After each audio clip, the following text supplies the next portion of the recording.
Hello dear students, आज की class में हम लोग जो 10th क्लास का केमिस्ट्री है, बेसिकली जो सब्जेक्टिव क्वेश्चंस है जो 2 नंबर या 5 नंबर में आते हैं, आज वन शॉट में उसको करने का प्रयास करेंगे। ठीक है ना। और इस वीडियो को आप पूरा देखिएगा और पूरा देखने के बाद में जितने भी केमिस्ट्री से क्वेश्चन इंपोर्टेंट बनेंगे मैं उसको यहाँ पे डिस्क्राइब करूंगा और आपको ये क्लास में ही बिल्कुल याद हो जाएगा। ठीक है, तो चलिए शुरू करते हैं। सबसे पहला हमारा जो चैप्टर है, उस चैप्टर का नाम है रासायनिक अभिक्रियाएं एवं समीकरण।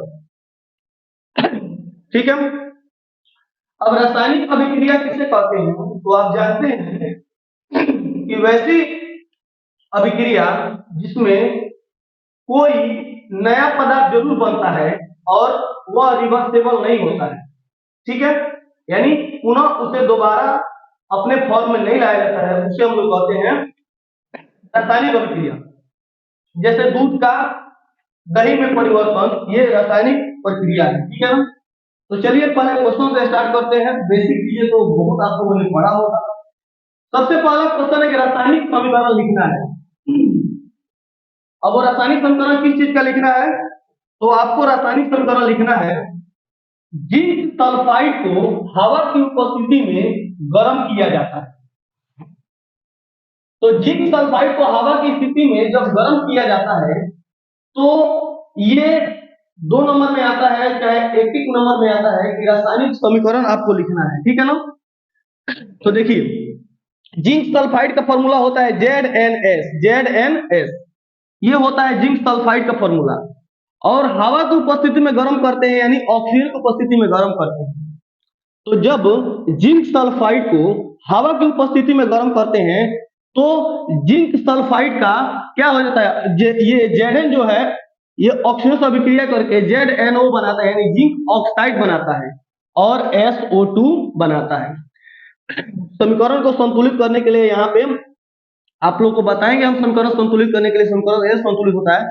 फिलहाल में आप देखिए कि अगर समीकरण हमको संतुलित करते हैं, यहाँ पे 2 जिंक है तो यहाँ भी 2 जिंक हो गया। यहाँ पे ऑक्सीजन 2 है और यहाँ पे भी ऑक्सीजन कितना है, 2 है।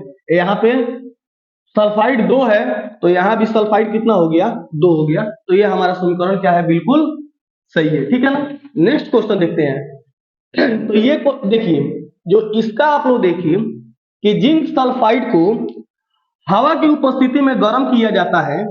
तो 1 नंबर समीकरण आप लोग देख लिए कि जिंक सल्फाइड को हवा की उपस्थिति में गर्म करने पर जिंक ऑक्साइड बनाता है और SO2 बनाता है। याद रखिएगा, जिंक सल्फाइड को जब ऑक्सीजन की उपस्थिति में हम जो है अभिक्रिया कराएंगे तो जिंक ऑक्साइड बनाता है और आपका SO2 यानी सल्फर डाइऑक्साइड गैस बनाता है। ठीक है ना। नेक्स्ट, 2 नंबर अगर समीकरण आपसे कह दिया जाए, ऐसे बहुत सारे समीकरण आपको दिया जा सकता है, लेकिन ये कुछ फ्यूजन क्वेश्चन है, मैं इसको लिया हूं, इससे आप लोग तैयारी को बेटर बना सकते हैं। नेक्स्ट क्वेश्चन 2 नंबर, जैसे 2 नंबर क्वेश्चन कहेगा कि क्या होता है जब कार्बन डाइऑक्साइड गैस को, यानी कार्बन डाइऑक्साइड गैस का मतलब होता है, कार्बन डाइऑक्साइड गैस का मतलब होता है, देखिए ये है कार्बन डाइऑक्साइड गैस। तो इसको शुरू में लिखिए चाहे इसको बाद में लिखिए, कोई दिक्कत नहीं है। ठीक है, ये आपका शुरू में रहेगा चाहे ये आपका बाद में रहेगा, कोई दिक्कत नहीं है। तो यहाँ पे कौन सा कार्बन डाइऑक्साइड गैस को चूना जल, देखिए चूना जल, ये है चूना में जल मिला दिया, यानी ये है बूझा हुआ चूना। अगर आपसे कोई कह दे बूझा हुआ चूना का फॉर्मूला क्या होता है, तो CaOH का होल 2 होता है। ठीक है, चूना में जब पानी डाल दिया जाता है तो चूना बूझ जाता है, इसी को बूझा हुआ चूना कहते हैं। तो ये होता है CaOH का होल 2। और बिना बूझा हुआ चूना होता है कैल्शियम ऑक्साइड, इसको कहते हैं बिना बूझा हुआ चूना। ठीक है ना। और ये है बूझा हुआ चूना। तो अगर क्वेश्चन पूछेगा बूझा हुआ चूना का फॉर्मूला, तो CaOH का क्या होता है, होल 2 होता है। कोई दिक्कत यहां तक नहीं है। तो जब इसको कार्बन डाइऑक्साइड की उपस्थिति में हम लोग गर्म करते हैं या कार्बन डाइऑक्साइड की उपस्थिति में छोड़ देते हैं तो यह बनाता है CaCO3। इसको हम लोग संगमरमर कहते हैं। क्या कहते हैं, संगमरमर। ये संगमरमर का फॉर्मूला होता है, यानी ये बहुत ही ज्यादा लाइटी हो जाता है और जल बनाता है। देखते हैं दीवार पे हम लोग बिना बुझा हुआ चूना मारते हैं, बुझा हुआ चूना मारते हैं, यानी बिना बुझा हुआ चूना मार्केट से खरीद के लेके आते हैं। खरीद के क्या लेके आते हैं? CaO खरीद के लेके आते हैं, और CaO में हम लोग डाल देते हैं क्या? पानी। तो जब CaO में पानी डाल देते हैं तो ये बन जाता है CaOH का होल 2, और इसी CaOH को होल 2 को हम लोग बरस लेके दीवार पर क्या करते हैं? मार देते हैं। और जब बरस को दीवार पर लेकर मार देते हैं तो ये करता है कार्बन डाइऑक्साइड के साथ अभिक्रिया। इसको जब बरस से मार देते हैं तो ये वातावरण के कार्बन डाइऑक्साइड से अभिक्रिया करता है और बनाता है CaCO3। क्या बनाता है? CaCO3, और उसमें से जल निकलता है। तो इस समीकरण को आप याद रखेंगे। मैंने क्या बताया है? हम लोग मार्केट से खरीद के लेके आते हैं CaO, ये किसको कहते हैं? बिना बुझा हुआ चूना। और इसी बिना बुझा हुआ चूना में हम लोग पानी डाल देते हैं, कल में से चला के पानी डाल देते हैं, और इस पानी के साथ जब अभिक्रिया करता है तो ये बुझ जाता है। खूब गर्म अभिक्रिया होता है, उष्माक्षेपी अभिक्रिया होता है, और ये क्या होता है? बुझ जाता है।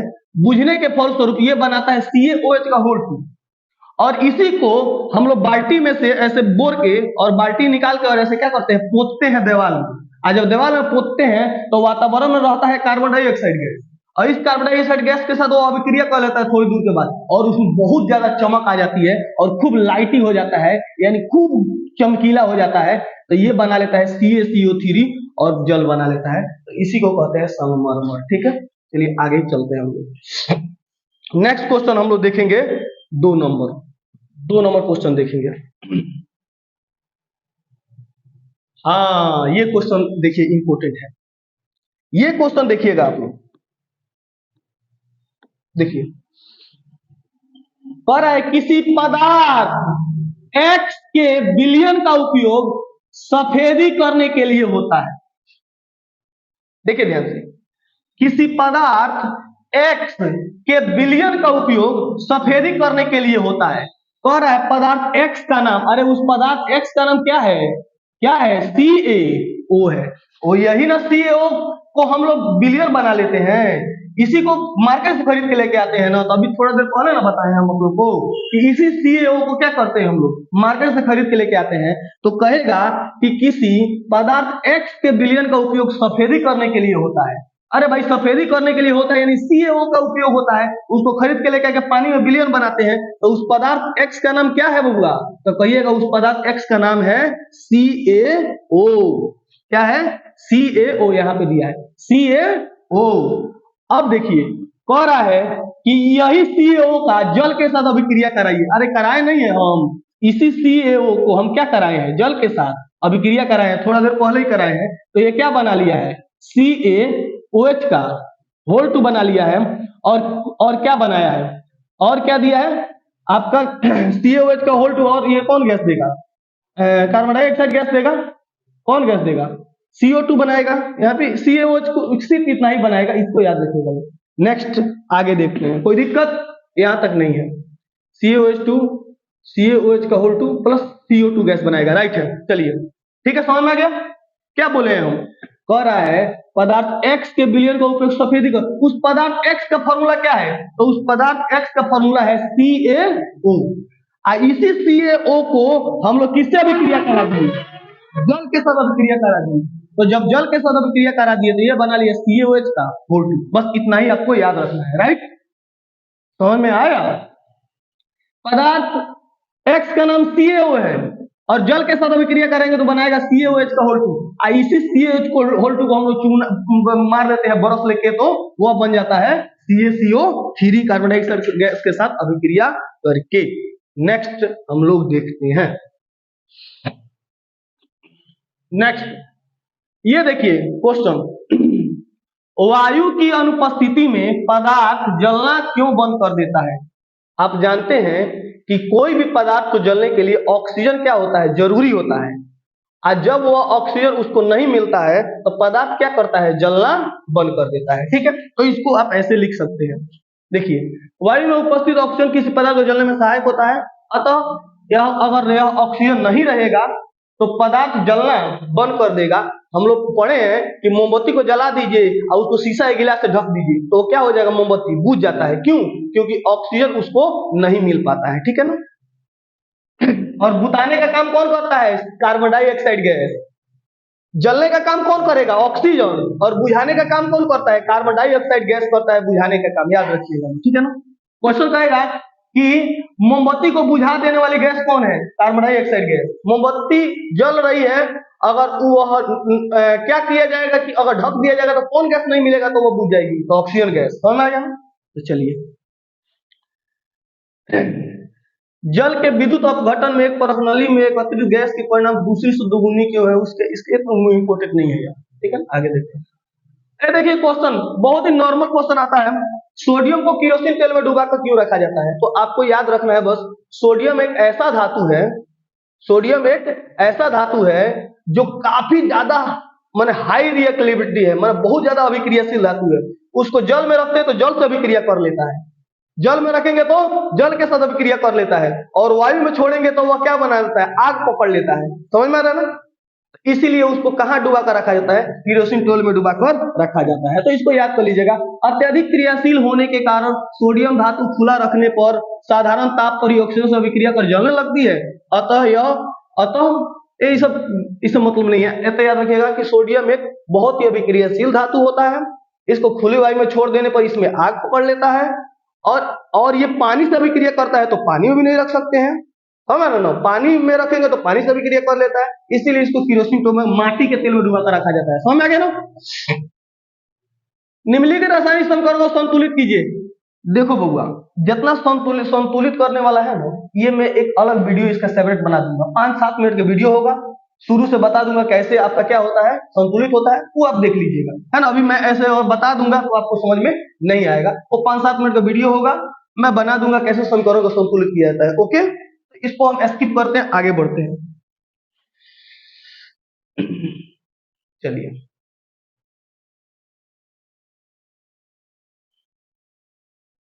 नेक्स्ट 7 नंबर क्वेश्चन हम देखते हैं। 5 नंबर देखिए, निम्नलिखित अभिक्रियाओं के लिए उनकी अवस्था के संकेतों के साथ संतुलित रासायनिक समीकरण लिखें। तो चलिए ठीक है, देख लीजिए। जल में बेरियम क्लोराइड तथा सोडियम सल्फेट का विलयन अभिक्रिया करके सोडियम क्लोराइड का विलयन तथा अघुलनशील बेरियम सल्फेट का अवक्षेप बनाता है। चलिए इसको देखिएगा ध्यान से, ये क्या कह रहा है? जल में बेरियम क्लोराइड तथा सोडियम सल्फेट का विलयन अभिक्रिया करके सोडियम क्लोराइड को NaCl कहते हैं हम लोग, का विलयन तथा अघुलनशील आपका बेरियम सल्फेट का अवक्षेप बनाता है। तो देखिए यहां पे इसको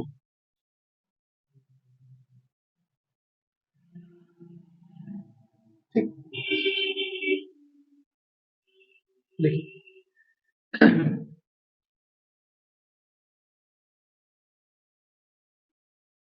यहाँ पे देखिएगा दोनों समीकरण यहाँ पे दिया हुआ है, ठीक है। देखिए यहाँ पे देखिए, जल में बेरियम क्लोराइड, तो बेरियम क्लोराइड का फॉर्मूला होता है BaCl2। बेरियम क्लोराइड को क्या कहते हैं बउआ? BaCl2। देखिए बेरियम का चूंकि संयोजकता 2 होता है और क्लोराइड का संयोजकता कितना होता है? 1 होता है, इसीलिए इसको लिखते हैं BaCl2। आप मेरा वीडियो देखिएगा, मैंने कैसे मतलब कि तत्व कंबाइन करते हैं, इनकी संयोजकता क्या है, ये सभी वीडियो मैंने बनाया है, उसको आप देख लीजिएगा, समझ में आ जाएगा। नेक्स्ट देखिए, जल में बेरियम क्लोराइड तो BaCl2 और Na2SO4 यह जल में अभिक्रिया करेगा। किसमें अभिक्रिया करेगा? जल में अभिक्रिया करेगा। यहां पे हम लिख देते हैं जल में। कहां पे अभिक्रिया करेगा बउआ? जल में, ठीक है। ये दोनों BaCl2 और Na2SO4, देखिए जल में बेरियम क्लोराइड को BaCl2 कहते हैं, और सोडियम सल्फेट Na2SO4, SO4 का होता है 2 और सोडियम का होता है 1, तो सोडियम का नहीं लिखा जाता है, SO4 का संयोजकता यहाँ पे 2 लिख दिया गया है, ठीक है। समझ गए ना? Na का संयोजकता होता है 1, SO4 का संयोजकता होता है 2, तो यहाँ पे Na2SO4 हो जाता है। तो जब ये अभिक्रिया करते हैं कहाँ पे? जल में, तो क्या बनाता है? बनाता है सोडियम क्लोराइड। तो देखिए ये बना लिया सोडियम क्लोराइड। क्या बना लिया? सोडियम क्लोराइड तथा अघुलनशील। देखिए ये घुलनशील नहीं होता है, ये घुलनशील नहीं होता है, BaSO4 का अवक्षेप, देखिए अवक्षेप तीर का निशान नीचे की तरफ डाला जाता है, अवक्षेप बनाता है, यानी यह घुलता नहीं है। तो हमें आया, मैंने क्या बताया है कि जब BaCl2 और Na2SO4 जब जल में अभिक्रिया करते हैं तो बनाते हैं BaSO4 और 2NaCl। देखिए इसको पढ़ने से आपको दो फायदा हुआ। एक कहेगा कि ऐसी रासायनिक अभिक्रिया का उदाहरण दे जो क्या हो, अवक्षेप बनाती है, ये अवक्षेप का निर्माण होता है। तो इसको ये अवक्षेपण अभिक्रिया का भी एग्जाम्पल हो गया।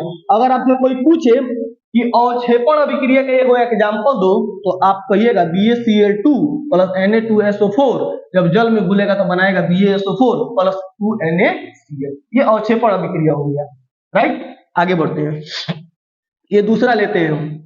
सोडियम हाइड्रोक्साइड का विलयन जल में हाइड्रोक्लोरिक अम्ल के विलयन से अभिक्रिया करके, यहां भी यह जल में अभिक्रिया कर रहा है, कहां पे अभिक्रिया कर रहा है, जल में अभिक्रिया कर रहा है, राइट। तो देखिए सोडियम हाइड्रोक्साइड को हम लोग कहते हैं NaOH, क्या कहते हैं, NaOH, सोडियम हाइड्रोक्साइड का विलयन हाइड्रोक्लोरिक अम्ल, देखिए ये हमारे पेट में पाया जाता है सोडियम हाइड्रोक्लोरिक अम्ल HCl, ठीक है ना, कोई दिक्कत।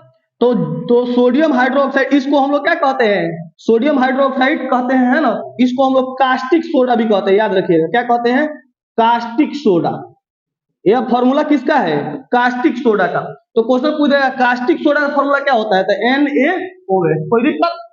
तो ये कास्टिक सोडा यानी NaOH HCl से अभिक्रिया करके बनाता है NaCl, इसको कहते हैं नमक, और क्या बनाता है, जल बनाता है। तो ये दोनों समीकरण आपको समझ में आया होगा कि सोडियम हाइड्रोक्साइड का विलयन हाइड्रोक्लोरिक अम्ल में जल में अभिक्रिया करता है तो क्या बनाता है, सोडियम क्लोराइड और क्या देता है, जल बनाता है। तो समीकरण लिखने के लिए भी अगर आ जाएगा एग्जाम में तो आप ऐसे करके लिख लीजिएगा। अब कहिएगा सर ये 2 वगैरह कैसे डालेंगे, तो मैंने सेपरेट वीडियो बनाया हुआ है, आप उसको देख लीजिए कैसे क्रॉस होता है, ठीक है। चलिए आगे बढ़ते हैं, अब इतना समझाएंगे तो इसको समझ लगेगा, ठीक है ना। नेक्स्ट क्वेश्चन पाया जाए, ये देखिए, इस क्वेश्चन को देखिएगा। सिल्वर के शोधन में सिल्वर नाइट्रेट के विलयन से सिल्वर प्राप्त करने के लिए कॉपर धातु द्वारा विस्थापित किया जाता है, इस प्रकार के लिए अभिक्रिया लिख लो।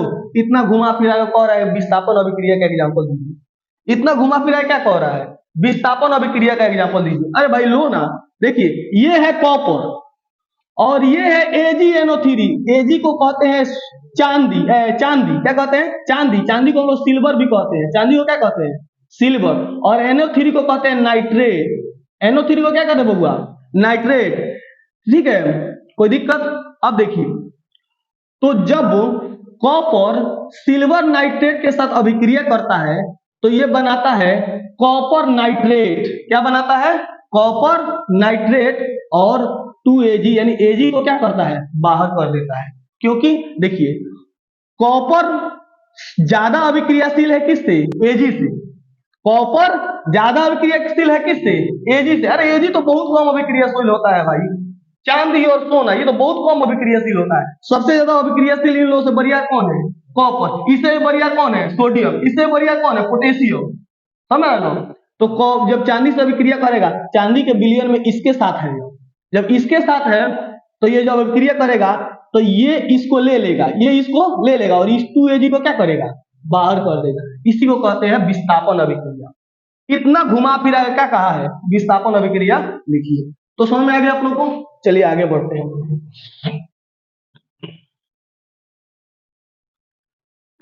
देखिए ये देखिए, संयुक्त अभिक्रिया की परिभाषा दीजिए। बच्चा कहता है संयुक्त अभिक्रिया हम कहां पढ़े हैं, अरे भाई संयोजन अभिक्रिया, संयुक्त अभिक्रिया चाहे संयोजन अभिक्रिया वैसी रासायनिक अभिक्रिया जिसमें 2 या 2 से अधिक पदार्थ मिल गए एक नए पदार्थ, एकल पदार्थ का निर्माण करते हैं, उसे क्या कहते हैं, संयोजन अभिक्रिया कहते हैं। देखिए 2 नए पदार्थ मिलकर एकल पदार्थ का निर्माण करेंगे तो संयोजन, एक एकल पदार्थ टूटकर 2 नए पदार्थ बनाएगा तो वियोजन। संयोजन माने होता है जुड़ना, वियोजन माने होता है टूटना, ठीक है। तो यही दिया हुआ है। वो अभिक्रिया जिसमें दो या दो से अधिक अभिकारक संयोग कर एकल पदार्थ का निर्माण करते हैं संयुक्त अभिक्रिया कहलाता है। जैसे देखो यहाँ पे आप लोग देख सकते हैं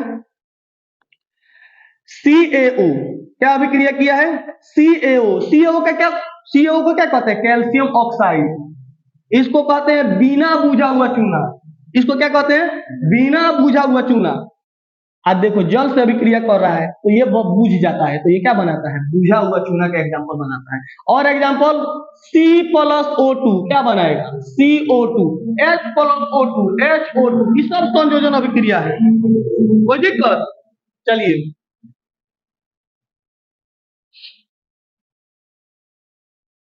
हाँ देखो अगर एग्जाम में आता है तो बच्चा छोड़ के चला आता है कहता है कि इतना भारी हमसे नहीं आएगा।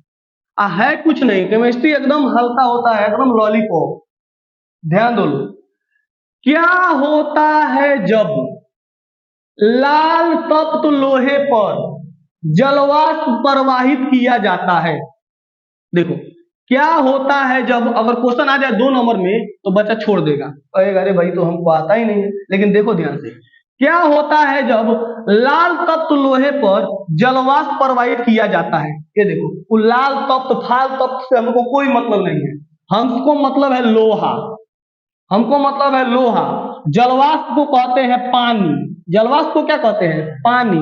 तो लोहा जब पानी के साथ अभिक्रिया करेगा लोहा जब पानी के साथ अभिक्रिया करेगा तो Fe3O4 और क्या बनाएगा हाइड्रोजन गैस देगा। कोई दिक्कत। अब ये कहिएगा सर 4 3 क्या है ये सब समीकरण संतुलित किया गया है सभी संयोजकता है क्रॉस कराया जाता है। तो मैंने सेपरेट वीडियो बनाया है 5-10 मिनट का होगा देख लीजिएगा ये सभी चीजें समझ में आ जाएंगी। अब मैं यहाँ पे डिस्क्राइब करूंगा तो मैं क्वेश्चन आंसर कैसे पढ़ाऊंगा। मुझे तो बहुत सारा क्वेश्चन आंसर पढ़ाना है आज केमिस्ट्री पूरा 1 में खत्म करना है। तो वो सब जो देखने के लिए बेसिक चीजें आप मेरा 10 मिनट का वीडियो देखिएगा सारा ये क्लियर हो जाएगा। अब यहाँ पे बार बार मैं बताते रहूंगा तो वैसे सब में बताना पड़ेगा इसलिए एक बार देख लीजिए ठीक है। तो लाल तत्व लोहा का मतलब क्या है Fe और किससे अभिक्रिया कर रहा है जल से तो बनाएगा Fe3O4 और क्या बनाएगा हाइड्रोजन गैस देगा। तो ये पूरा समीकरण अच्छा तरीका से दिया हुआ है। अब कहिएगा सर इसको संतुलित कीजिए ना तो हम जानते हैं कि क्या बनाता है Fe3O4 और क्या बनाएगा हाइड्रोजन गैस देगा। अब देखिए 3 यहाँ पे है तो 3 यहाँ पे लिखेंगे हम ठीक है। अब यहाँ पे उसके बाद से 4 यहाँ पे है तो इसको 4 लिखेंगे हम तो ऐसे समीकरण को संतुलित कर देंगे यहाँ भी 4 डाल देंगे तो ये समीकरण संतुलित किया जाता है। इसको सेपरेट वीडियो उसको देख लीजिएगा। तो चलिए आगे बढ़ते हैं नेक्स्ट देखिएगा। ये देखो ध्यान से जब लोहे की कील को कॉपर सल्फेट के विलयन में डुबोया जाता है तो विलयन का रंग क्यों बदल जाता है। अब जानते हैं कॉपर सल्फेट कैसा होता है नीला होता है। कॉपर सल्फेट कैसा होता है बबुआ नीला होता है। अगर आपसे कोई पूछे कि कॉपर सल्फेट कैसा होता है तो क्या बताइएगा नीला होता है। CuSO4 ये होता है नीला ये क्या होता है नीला ठीक है ना। और इसी CuSO4 में जब 5H2O जोड़ देते हैं तो इसको कहते हैं नीला थोथा। क्या बोलेंगे नीला थोथा। यह कैसा होता है नीला। बताइए कॉपर सल्फेट कैसा होता है कहिएगा सर नीला होता है। अब 5H2O जोड़ देंगे तो कहेंगे नीला थोथा। क्या कहेंगे नीला थोथा। FeSO4 कैसा होता है कहिएगा सर हरा होता है। कैसा होता है हरा होता है। इसी में जब 7H2O जोड़ देंगे इसको कहेंगे हरा थोथा। क्या कहेंगे हरा थोथा। तो FeSO4 कैसा होता है हरा होता है राइट। तो देखिएगा यहाँ पे कह रहा है कि जब लोहे की कील को कॉपर सल्फेट के विलयन में डुबोया जाता है तो वह हल्के हरे रंग का हो जाता है। अरे भाई सही बात है। देखो जब लोहे की कील को कॉपर सल्फेट के विलयन में डुबोया जाता है तो वह हल्के हरे रंग का हो जाता है। क्यों क्योंकि यह कॉपर को विस्थापित करके और कॉपर का सल्फेट के साथ क्या कर लेता है अभिक्रिया कर लेता है। देखिए यहाँ पे है लोहा यहाँ पे है कॉपर सल्फेट तो कॉपर सल्फेट हो गया कैसा नीला राइट। तो जब ये अभिक्रिया करेगा कॉपर सल्फेट के साथ तो जब अभिक्रिया किया कॉपर सल्फेट के साथ तो बताओ ये तो कॉपर लोहा कॉपर से क्या है बरियार है। बरियार मतलब समझते हैं ना मतलब ताकतवर है। तो कॉपर को कहेगा तो तुम सल्फेट को छोड़ दो सल्फेट हमारा है। तो सल्फेट को जबरदस्ती लोहा क्या करेगा ले लेगा और लोहा सल्फेट को ले लेगा और कॉपर कहेगा भाग इसको भगा देता है। कॉपर को बाहर ढकेल देता है। तो बताइए इसका रंग हो जाएगा हरा। तो यही क्वेश्चन पूछा है, समझ रहे ना। जब लोहे की कील को कॉपर सल्फेट के विलयन में डुबाया जाता है तो विलयन का रंग क्यों बदल जाता है? क्योंकि विस्थापन अभिक्रिया होता है। क्या होता है? विस्थापन अभिक्रिया। और विस्थापन अभिक्रिया में कॉपर सल्फेट जो नीले रंग का होता है वह जब फेरस सल्फेट बनता है तो वह हरे रंग का हो जाता है। ठीक है, आगे बढ़ते हैं, कोई दिक्कत नहीं है यहां तक। चलिए देखो फिर वही चीज वो आ गया, AgNO3 को NaCl के साथ अभिक्रिया करो। तो AgNO3 को हम NaCl के साथ अभिक्रिया किया तो क्या बनाया? AgCl और NaNO3। समझ में आ गया ना। तो देखो AgNO3 तथा NaCl के बीच की अभिक्रिया को द्विविस्थापन कहते हैं। अरे आ जाओ यहाँ पे, आ जाओ इसको समझा दो। द्विविस्थापन अभिक्रिया क्या होता है? वैसी रासायनिक अभिक्रिया जिसमें दो दो यौगिक अपने अपने आयनों का अदला बदली करके दो नए पदार्थों का निर्माण करते हैं, उसे हम लोग कहते हैं द्विविस्थापन अभिक्रिया। एकल विस्थापन अभिक्रिया कहो चाहे विस्थापन अभिक्रिया कहो, बात एक ही है। जिसमें एक मतलब कि कैसे ताकतवर तत्व है ना किसी विलयन से अभिक्रिया करके उसका स्थान ले लेता है, उसे हम लोग कहते हैं विस्थापन। और इसमें दो यौगिक अपने आयनों का एक्सचेंजिंग करके है ना दो नए नए पदार्थ बनाते हैं, उसे द्विविस्थापन अभिक्रिया कहते हैं। तो अगर आपसे कह दे कि द्विविस्थापन अभिक्रिया का एग्जाम्पल दीजिए, उठा के डाल दीजिएगा इसको। देखिए कहिएगा AgNO3, AgNO3 अभिक्रिया करा दीजिएगा NaCl से तो बना देगा। देखो यहाँ पे Ag ले लेगा Cl को, Ag ले लेगा Cl को और Na ले लेगा NO3 को। देखना ध्यान से, हुआ क्या? देखा लो, Ag ले लिया Cl को और Na ले लिया NO3 को। समझ आया कैसे किया है? अरे बबुआ Ag ले लिया किसको? Cl को और Na ले लिया NO3 को। देखो AgCl को ले लिया और Na ले लिया NO3 को, एक्सचेंज कर लिया कि नहीं कर लिया? इसी को कहते हैं द्विविस्थापन अभिक्रिया। समझ में आया? चलिए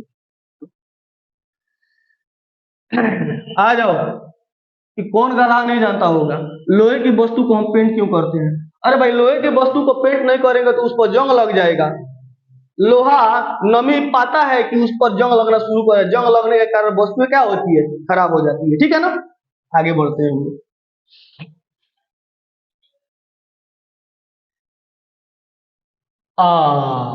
यहाँ पे आ जाओ, ये देखो एक भूरे रंग की चमकदार तत्व X को, अरे कॉपर भूरा होता है बबुआ। भूरा कौन होता है?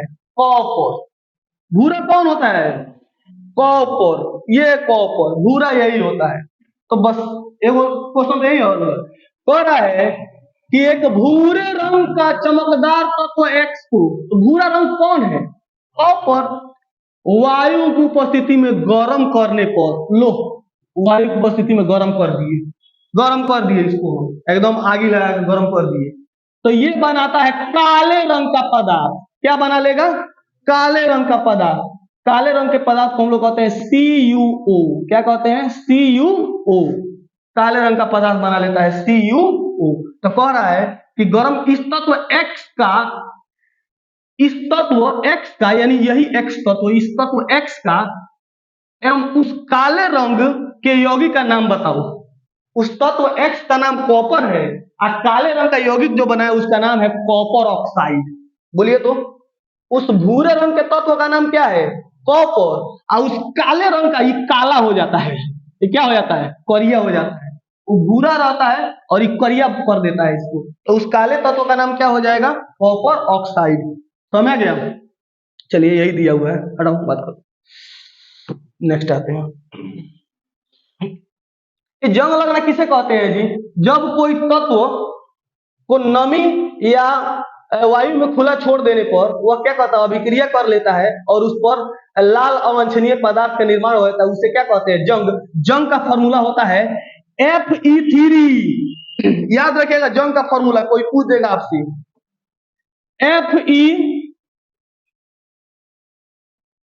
FeSO3 into XH2O।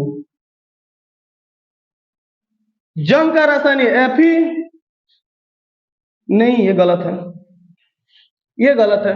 जंग का फॉर्मूला होता है Fe2 Fe2O3 इंटू XH2O क्या होता है? Fe2O3 इंटू XH2O Fe2 होता है, ये FeS नहीं होगा, ठीक है ना। Fe2O3 इंटू क्या होता है? XH2O। कोई दिक्कत? जंग का फॉर्मूला याद रहेगा। जंग का फॉर्मूला होता है Fe2O3 इंटू XH2O। आगे बढ़े, चलिए। कह रहा है कि विघटन अभिक्रिया संयोजन अभिक्रिया के विपरीत है। बिल्कुल सही है भाई। विघटन अभिक्रिया संयोजन अभिक्रिया क्या है? विपरीत है। विघटन में एकल पदार्थ टूटकर दो नया पदार्थ बनाता है और संयोजन में दो नया पदार्थ जुटकर एकल पदार्थ का निर्माण करता है। उल्टा है कि नहीं है? इसीलिए उल्टा है। सही बात है। चलिए आगे बढ़ते हैं। हाँ, ये क्वेश्चन को बच्चा के जबान पे होना चाहिए। वायु में जलाने से पहले मैग्नीशियम के फीते को साफ क्यों कर देते हैं? देखिए, मैग्नीशियम एक धातु है। क्या कहिएगा? मैग्नीशियम एक धातु है। जब इसको खुला वायु में छोड़ देते हैं तो वह अपने आसपास के ऑक्सीजन से अभिक्रिया करके मैग्नीशियम ऑक्साइड बना लेता है। क्या बना लेता है? मैग्नीशियम ऑक्साइड बना लेता है। क्या बना लेता है? मैग्नीशियम ऑक्साइड बना लेता है। मैग्नीशियम ऑक्साइड बना लेता है। और यह मैग्नीशियम ऑक्साइड जलता नहीं है तो क्या होगा? इसको रेग मान लेके ऑक्साइड को क्या करते हैं? ऐसे हटा देते हैं। अब बन जाता है कौन सी? मैग्नीशियम। तो ये जलने लगता है। कैसे बताए हैं? मैग्नीशियम था यह, बेचारा आसपास ढेर दिन तक छोड़ दिए तो ऑक्सीजन से अभिक्रिया कर लिया, तो ये बना लिया MgO बना लिया। और इस MgO तो जल नहीं रहा था, तो हम लोग रेग मान लेके ऐसे खुरचते हैं, खुरच के इसको क्या करते हैं? ऑक्सीजन को हटा देते हैं, तो बच जाता है कौन सी? Mg। जलने लगता है, चमकदार लौ के साथ जलने लगता है। समझा क्या? तो यही क्वेश्चन दिया हुआ है। यदि मैग्नीशियम रिबन वायु के संपर्क में रहता है तो उसको सफेद रंग की मैग्नीशियम ऑक्साइड की परत जम जाती है। अब याद रखिएगा ये भी चीज, अब ये भी चीज याद रखिएगा बबुआ। जो MgO है इस सफेद रंग का होता है। किस रंग का होता है? सफेद। जो CuO है ये किस रंग का होता है? काला। दोनों में अंतर याद रखिएगा। MgO किस रंग का होता है? सफेद। और CuO किस रंग का होता है? काला। इसको माइंड में हमेशा फिट रखिएगा। और चलिए, ऑक्साइड की परत जम जाती है। यह परत मैग्नीशियम के जलने पर में अवरोध पैदा कर, इसलिए मैग्नीशियम रिंग को पहले रेगमाल से साफ कर दिया जाता है और अब बच जाता है कौन सी? Mg। और Mg क्या होता है? जलने लगता है। ठीक है, कोई दिक्कत? आगे बढ़े, चलिए। ओहो, ये अपचयन उपचयन, अपचयन उपचयन, देखिए धोखा देने वाला काम नहीं होगा यहाँ पे, धोखा देने वाला काम नहीं होगा। अपचयन उपचयन को मैं अगर 4 गो एग्जांपल के साथ बताऊं तो कोई फायदा नहीं होगा। 4 गो एग्जांपल के साथ बताऊं तो कोई फायदा नहीं होगा। इसका सेपरेट वीडियो मैं 5-10 मिनट का बना दूंगा। उपचयन अपचयन क्या होता है आपको समझ में आ जाएगा। ठीक है ना? और कैसे उपचयित हो रहा है, कौन पदार्थ बन रहा है, वो एक अलग टॉपिक हो जाएगा। अगर ऐसे बता दूं तो समझ में आएगा ही नहीं, फिर आप एग्जाम में छोड़ के चले जाइएगा। ठीक है ना? तो नेक्स्ट आगे बढ़ते हैं, इसको छोड़ते हैं, आगे देखते हैं। अभी संतुलित और असंतुलित है, संतुलित और असंतुलित है। इस संतुलित और असंतुलित को अलग टॉपिक होता है। नेक्स्ट देखिए, अवक्षेपण अभिक्रिया से आप क्या समझते हैं? उदाहरण देकर समझाए। बताया था BaSO4, BaSO4 कौन अभिक्रिया था? अवक्षेपण अभिक्रिया था, नीचे अवक्षेप का निर्माण हो रहा था। तो वैसी रासायनिक अभिक्रिया जिसमें अवक्षेप का निर्माण होता है उसे क्या कहते हैं? अवक्षेपण अभिक्रिया कहते हैं। देखिए आइए गया, Na2SO4 प्लस BaCl2 और BaSO4 अवक्षेप बनेगा और NaCl बनेगा। ये अवक्षेपण अभिक्रिया का एग्जांपल है, आपको इसको याद रखना है। इसको आपको क्या रखना है? याद रखना है कि Na2SO4 प्लस BaCl2 BaSO4 का होल 2 बनाएगा और क्या बनाएगा? NaCl बनाएगा। यह अवक्षेपण अभिक्रिया है, इसको याद रखना है। चलिए आगे बढ़ते हैं।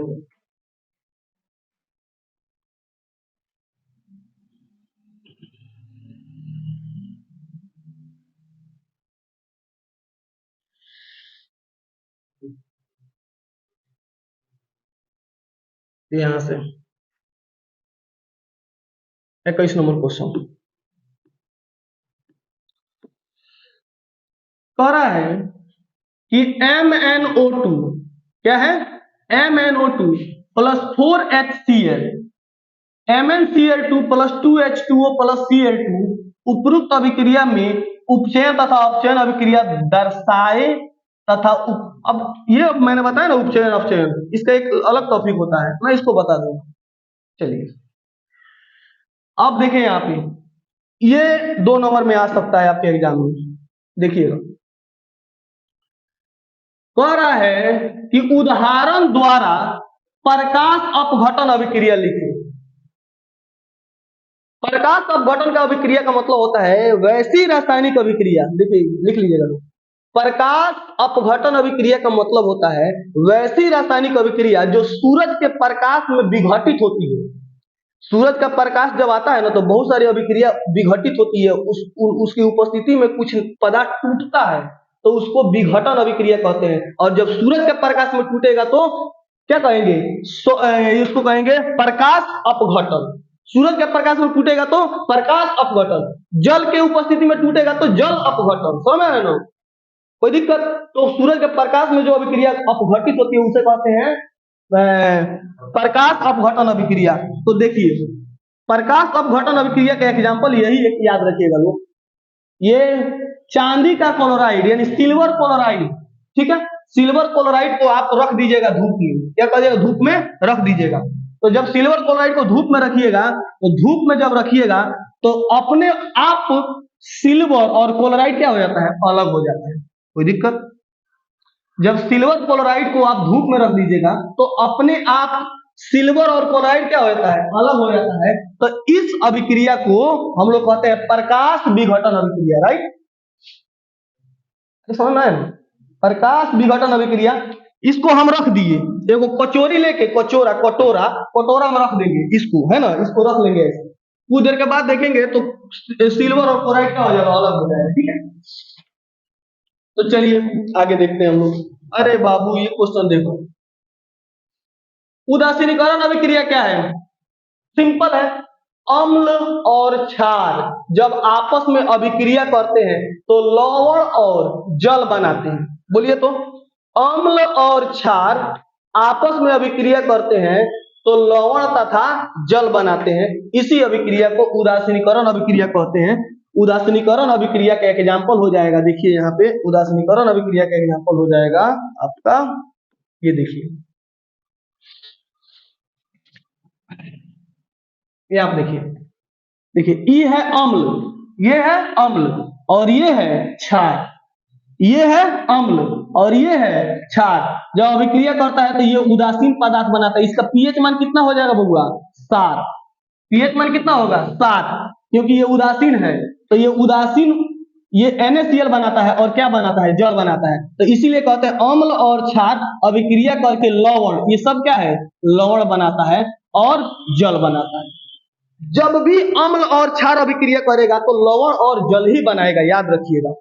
और जो लवण होता है, जो लवण होते हैं वो उदासीन होते हैं, इसी कारण इन्हें उदासीन अभिक्रिया कहते हैं। ठीक है ना, उदासीन का मतलब होता है कि ये दोनों, अब कहिएगा सर थोड़ा सा और समझाइए ना। देखो ये है अम्ल बबुआ और ये है क्षार, जब अभिक्रिया करेंगे तो ये एक दूसरे टकराएंगे और जो पदार्थ बनेगा उदासीन पदार्थ बनता है, इसीलिए इसको उदासीन अभिक्रिया कहते हैं। ठीक है, तो चलिए आगे बढ़ते हैं। वियोजन अभिक्रिया क्या है? अरे जो जो बताए हैं ना, वियोजन अभिक्रिया होता है एकल पदार्थ को दो नए पदार्थ बनता है। तो एक ही एग्जांपल कैसे, इसको छोड़ देना, इस एग्जांपल को लिखने का फायदा है, तुम लोग हल्का वाला एग्जांपल लिख लेना। ठीक, देखिए सोडियम कार्बोनेट का जलीय विलयन, सोडियम कार्बोनेट का जलीय विलयन क्षारीय होता है क्यों? क्वेश्चन आ सकता है, सोडियम कार्बोनेट का जलीय विलयन क्षारीय होता है क्यों? अब ऐसा क्यों होता है समझिए ध्यान से। देखिए सोडियम जो कार्बोनेट होता है, सोडियम कार्बोनेट ये एक, ये देखिए NaCl जो होता है ना, एक बहुत ही बरियार क्षार होता है। NaOH क्या होता है, बहुत ही बरियार क्षार होता है NaOH, इसको कास्टिक सोडा भी कहते हैं, याद रखिएगा लोग। और जब यह निर्मल यानी यह बहुत ही कमजोर होता है, जब यह इससे अभिक्रिया करता है तो इसका जलीय विलयन क्या होता है, लाल लिटमस पत्र को नीले रंग में बदल देता है। यही कारण है कि वह क्या होता है, क्षारीय होता है, याद रखिएगा। सोडियम कार्बोनेट का जलीय विलयन, सोडियम कार्बोनेट का जलीय विलयन क्षारीय होता है क्यों? तो कहिएगा कि NaOH बहुत ही बहुत ज्यादा बरियार होता है, और जब दुर्बल से अभिक्रिया करेगा तो वह उसके रंग में परिवर्तन करेगा। देखिए ABR और BRB फॉर्मूला याद रखिएगा। ए से को होता है A for acid, A for क्या होता है एसिड, यहाँ पे लिख देते हैं ABR और BRB। ए से होता है अम्ल एसिड, एसिड जो होता है नीले को लाल में बदल देता है, एसिड क्या करता है ब्लू को रेड में बदल देता है। ए से होता है एसिड, ए से एसिड, एसिड क्या करता है ब्लू को लाल, और बी से होता है बेस, बी से क्या होता है बेस, बेस जो होता है लाल को नीला, आर से रेड और बी से ब्लू। तो बेस करता है रेड से ब्लू कर देता है, और एसिड ब्लू से लाल कर देता है। कोई दिक्कत, ऐसे याद रखिएगा इसको। हाँ, श्वसन को ऊष्माक्षेपी अभिक्रिया क्यों कहते हैं? देखिए, जो हम सांस लेते हैं इसको ऊष्माक्षेपी अभिक्रिया कहते हैं, याद रखिएगा। श्वसन कैसी अभिक्रिया है? ऊष्माक्षेपी अभिक्रिया है, इसको आपको माइंड में रखना है। श्वसन कैसी अभिक्रिया है? ऊष्माक्षेपी अभिक्रिया होती है। क्यों? क्योंकि इसमें ऊष्मा क्या होती है बाहर निकलती है, ऊष्मा क्या होती है बाहर निकलती है। ठीक है, सांस जब छोड़ते हैं तो गर्म सांस छोड़ते हैं, तो सांस गर्म होता है, यानी ऊष्माक्षेपी अभिक्रिया, यानी ऊष्मा इससे बाहर निकलती है। तो देखिए, जीवित रहने के लिए हमें ऊर्जा की आवश्यकता होती है, बात सही है। यह ऊर्जा हमें कहां से प्राप्त होती है? तो भोजन से प्राप्त होती है। जब पाचन की क्रिया होती है तो खाद्य पदार्थ छोटे छोटे टुकड़ों में टूटता है, सही बात है ना। जब पाचन क्रिया होती है तो खाद्य पदार्थ छोटे छोटे टुकड़ों में टूटता है।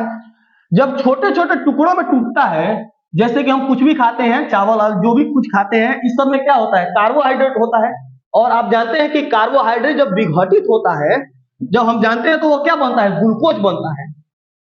और यह ग्लूकोज हमारे शरीर की कोशिकाओं में मौजूद ऑक्सीजन से मिलकर ऊर्जा प्रदान करता है। क्या देता है? ऊर्जा प्रदान करता है। इसीलिए श्वसन को ऊष्माक्षेपी अभिक्रिया कहते हैं। कैसे लिखिएगा? हम जो भी कुछ खाते हैं उसमें क्या होता है कार्बोहाइड्रेट होता है। कार्बोहाइड्रेट जब विघटित होता है तो वह बनाता है ग्लूकोज, और ग्लूकोज क्या करता है हमारे सेल्स से रिएक्शन करके, सेल्स से अभिक्रिया करके क्या देता है? वह ऊर्जा देता है। क्या देता है? एनर्जी देता है, ताकत देता है। इसीलिए इसे एक ऊष्माक्षेपी अभिक्रिया कहते हैं। राइट, यहाँ पे नहीं याद है तो ये है C6H12O6 ग्लूकोज का फॉर्मूला है। यह क्या है? ग्लूकोज ऑक्सीजन से अभिक्रिया करता है, कार्बन डाइऑक्साइड और जल बनाता है, सब में 6 जोड़ दीजिएगा। C6H12O6 ये है ग्लूकोज, 6O2, O2 का मतलब ऑक्सीजन, सब में 6 जोड़ दीजिएगा, आपका समीकरण फाइनल हो जाएगा। कोई दिक्कत? आगे बढ़े, चलिए। हाँ, तेल एवं वसा युक्त खाद्य पदार्थ को नाइट्रोजन से प्रभावित क्यों किया जाता है? क्वेश्चन देखिए, तेल एवं वसा युक्त खाद्य पदार्थ को नाइट्रोजन से प्रभावित क्यों किया जाता है? तो देखिए, तेल एवं वसा युक्त खाद्य पदार्थों को नाइट्रोजन से प्रभावित क्यों किया जाता है? इसका मतलब होता है कि तेल एवं वसा युक्त खाद्य पदार्थों को वायुरोधी बर्तन में रखने से उपचयन की गति धीमी हो जाती है। तेल एवं वसा युक्त पदार्थ को नाइट्रोजन से भी इसलिए युक्त किया जाता है ताकि उसमें उपचयन न हो सके। यानी सिंपल में कहिएगा कि इसको उपचयन से बचाने के लिए उसको नाइट्रोजन से प्रभावित किया जाता है। अब कहिएगा सर नाइट्रोजन से प्रभावित क्या होता है, इसको तो समझाइए। देखिए, जितना भी चिप्स आप खाते हैं, कुरकुरा जो भी है, उसमें सब में नाइट्रोजन गैस भरी रहती है, और वो नाइट्रोजन गैस इसलिए भरी रहती है ताकि वह खराब न हो और ज्यादा दिन तक रखे जाने पर भी उसमें कोई प्रकार की महक नहीं आए, समझ रहे ना। इसीलिए उसको नाइट्रोजन से प्रभावित किया जाता है। यही याद रखिएगा कि तेल एवं वसा युक्त खाद्य पदार्थ नाइट्रोजन से प्रभावित इसलिए किया जाता है कि वो खराब नहीं हो और ज्यादा दिन तक रह सके। आगे बढ़ते हैं। ये प्रतिस्पर्धा अभिक्रिया क्या है बता दिए हैं। वह रासायनिक अभिक्रिया जिसमें अधिक अभिक्रियाशील धातु, समझ रहे ना। देखिए, प्रतिस्थापन अभिक्रिया का डिफिनेशन नहीं याद होता तो एक बार देख लीजिए, लो बाद में मत कहिएगा नहीं बताए हैं। वह रासायनिक अभिक्रिया जिसमें अधिक क्रियाशील धातु अपने से कम अभिक्रियाशील धातु के साथ अभिक्रिया करके, अपने से कम अभिक्रिया धातु के यौगिक के साथ अभिक्रिया करके उसको प्रतिस्थापित करके अपना स्थान ले लेता है। ठीक है, देखिए FeCuSO4 से अभिक्रिया किया, अधिक अभिक्रियाशील धातु अपने से कम अभिक्रियाशील धातु के यौगिक से अभिक्रिया करके, देखिए अधिक अभिक्रियाशील धातु अपने से कम अभिक्रियाशील धातु के यौगिक, ये यौगिक है, अगर यौगिक नहीं लिखिएगा तो गलत हो जाएगा। अपने से कम अभिक्रियाशील धातु के यौगिक से अभिक्रिया करके अपना स्थान ले लेता है और उसको क्या करता है, विस्थापित कर देता है। इसी अभिक्रिया को प्रतिस्थापन अभिक्रिया कहते हैं, इसको आपको याद रखना है। आगे बढ़े,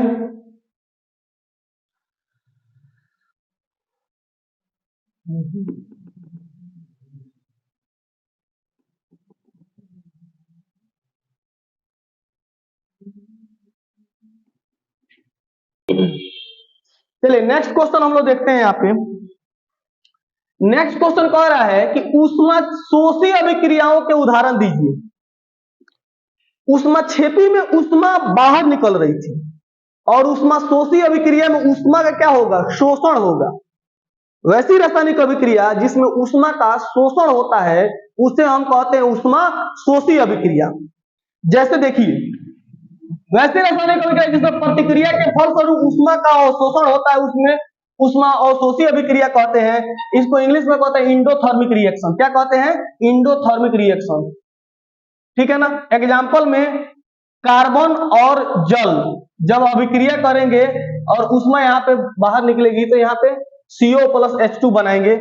उदाहरण एग्जाम्पल है ये ऊष्मा शोषी अभिक्रिया का। यहाँ पे जो ऊष्मा बाहर निकल रही थी ना बुआ, देखो ध्यान से, जब कार्बन, देखना ध्यान से, जब कार्बन और जल जब अभिक्रिया करेंगे तो यहाँ पे ऊष्मा निकलती थी। ठीक है ना। और यहाँ पे ऊष्मा क्या हो जाती है, खत्म हो जाती है। यहाँ पे ऊष्मा क्या होती है, खत्म हो जाती है। इसीलिए ऊष्मा, इसको कहेंगे ऊष्मा शोषी अभिक्रिया। यहाँ पे भी देख लीजिए, यहाँ पे भी देखिएगा तो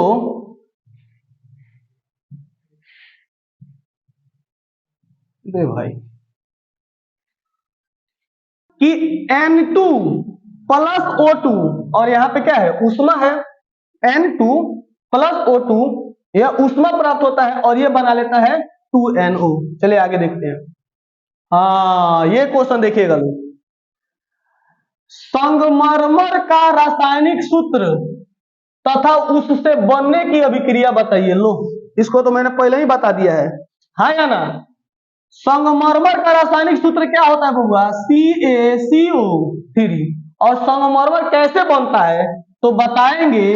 अगर तो हम लोग दो अभिक्रिया में लिख सकते हैं, लेकिन एक ही अभिक्रिया में लिख रहे हैं कि ये है बिना बुझा हुआ चूना, और ये जब वातावरण के CO2 से अभिक्रिया करेगा तो बनाता है CaCO3 और बनाता है जल।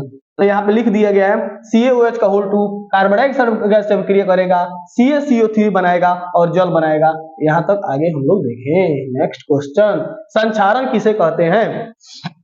जब कोई धातु अपने आसपास अम्ल, नमी आदि के संपर्क में आती है तब वे संक्षारित तो होती हैं। इस अभिक्रिया को संक्षारण कहते हैं। समझ है ना, चांदी के ऊपर काले रंग की परत चढ़ जाती है, देखते हैं ना, चांदी करिया हो जाता है तो वो क्या है, संक्षारण है। संक्षारण के द्वारा धातुओं की चमक खत्म हो जाती है, धातुएं नष्ट हो जाती हैं। इससे बचने के लिए पेंट किया जाता है, इससे बचने के लिए ग्रीस लगाया जाता है। समझ लो, आगे बढ़ते हैं, कोई दिक्कत नहीं है।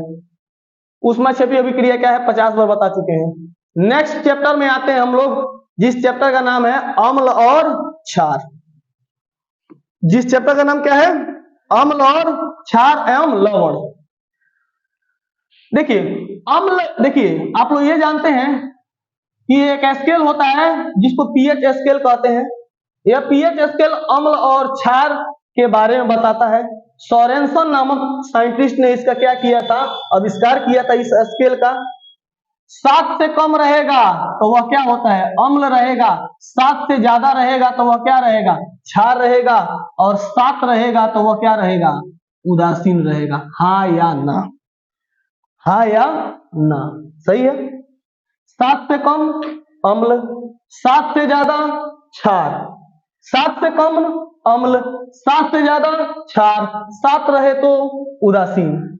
देखिए जितना इधर से जाइएगा 1 2 3, ये हाई अम्ल होते हैं। हाई अम्ल समझ रहे हैं ना, खूब ज्यादा बरियार अम्ल होता है, खूब ज्यादा बरियार अम्ल होता है। और यहाँ पे जाइएगा 8 9 10 11 12 13 14, और ये तीनों ज्यादा हाई क्षार होते हैं। इधर 12 13 14 खूब ज्यादा बरियार क्षार होते हैं, और इधर क्या होते हैं, बहुत ज्यादा बरियार अम्ल होते हैं, और ये थोड़ा सा क्या होते हैं, कमजोर, पोलियो मारा हुआ। और यहाँ पे ये भी क्या होता है, कमजोर, इसको भी लकवा मार दिया जाता है। समझ रहे ना, तो कोई दिक्कत नहीं है ना। चलिए आगे बढ़ते हैं। नेक्स्ट देखिए, सुनो ध्यान से। हाइड्रोजन प्लस आयन की सांद्रता का विलयन की प्रकृति पर क्या प्रभाव पड़ता है? क्वेश्चन समझिएगा। हाइड्रोजन आयन की सांद्रता का विलयन की प्रकृति पर क्या प्रभाव पड़ता है? तो ध्यान दीजिए, हाइड्रोजन आयन की सांद्रता का विलयन की प्रकृति पर प्रभाव। उदासीन विलयन का पीएच क्या होता है? 7 होता है। उसी चीज को लिखना है। उदासीन विलयन का पीएच मान कितना होता है? 7 होता है। अम्लीय विलयन का पीएच मान 7 से कम होता है, और क्षारीय विलयन के पीएच का मान 7 से ज्यादा होता है। यही हाइड्रोजन आयन की सांद्रता का विलयन की प्रकृति पर प्रभाव पड़ता है। हाइड्रोजन आयन की सांद्रता का विलयन की प्रकृति पर क्या प्रभाव पड़ता है? 7 रहेगा तो उदासीन रहेगा, 7 से कम रहेगा तो अम्लीय रहेगा, 7 से ज्यादा रहेगा तो क्षारीय रहेगा। यही प्रभाव पड़ता है। आगे बढ़े। अरे देखो, गंधीय सूचक क्या होते हैं? गंधीय सूचक का मतलब क्या होता है? देखिए, कुछ होते हैं रंगीय सूचक, और कुछ होते हैं गंधीय सूचक।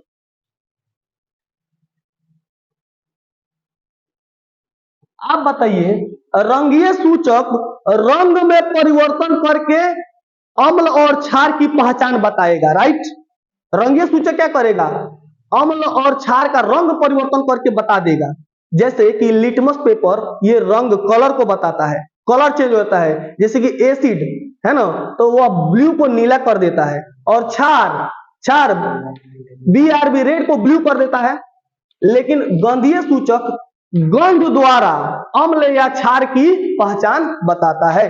तो वैसे सूचक जो गंध द्वारा अम्ल या क्षार के बारे में बताते हैं, उन्हें कहते हैं गंधीय सूचक। याद रहेगा। तो देखिए यहां पे है कि जल में अम्ल के विलयन को, कहां पे चलेगा, यहाँ जिन पदार्थों के साथ गंध अम्लीय या क्षारीय माध्यम में बदल जाते हैं, उन्हें हम कहते हैं गंधीय सूचक। उन्हें क्या कहते हैं? हम गंधीय सूचक कहते हैं। गंध के द्वारा अम्ल या क्षार की प्रकृति का पता लगता है, उन्हें कहते हैं गंधीय सूचक।